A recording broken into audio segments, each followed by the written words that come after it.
নির্বাচনকে ঘিরে আসন সমঝোতায় জামায়াত, এনসিপি, ইসলামী আন্দোলন সহ জোটবদ্ধ হয়েছিল ১১টি রাজনৈতিক দল। তবে প্রতীক বরাদ্দের আগ মুহূর্তে বেরিয়ে যায় ইসলামী আন্দোলন। জোটের অন্য দলগুলোকে চাহিদা অনুযায়ী আসন ছাড়লেও একটি আসনও পায়নি খেলাফত আন্দোলন ও জাগফা।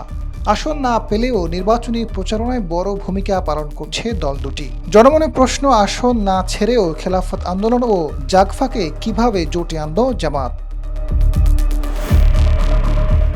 আসন না পেয়ে খেলাফত আন্দোলনের ভেতরে অসন্তোষের কথা শোনা গেলেও জাগফার মুখপাত্র সিনিয়র সভাপতি রাশেদ প্রধানের কোনো অভিমান নেই, কোনো ভবিষ্যৎ প্রতিশ্রুতিও নেই। খেলাফত আন্দোলন ৮টি এবং জাগফা একটি আসনে প্রার্থিতা দিলেও প্রতিটিতেই ১০ দলীয় ঐক্যের অন্য দলগুলোর প্রার্থী রয়েছে।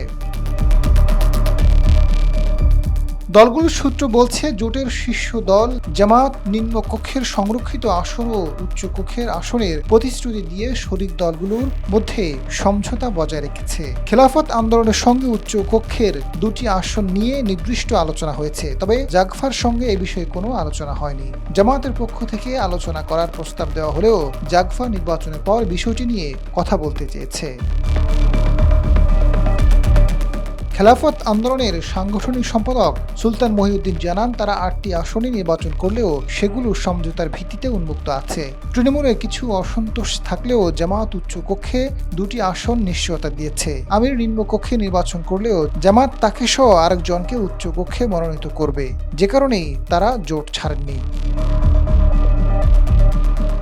বিষয়টি নিয়ে জাগফার মুখপাত্র রাশেদ প্রধান জানান, দিনাজপুরে একটি আসনে তাদের সাধারণ সম্পাদক অধ্যাপক ইকবাল হোসেনের প্রার্থিতা চূড়ান্ত হয়েছিল, কিন্তু তার ওপেন হার্ট সার্জারি হওয়ায় নিজেকে প্রত্যাহার করে নিয়েছেন। এনসিপি জোটে আসার আগে পঞ্চগড়ে এক আসনটি তার জন্য চূড়ান্ত করা হয়েছিল।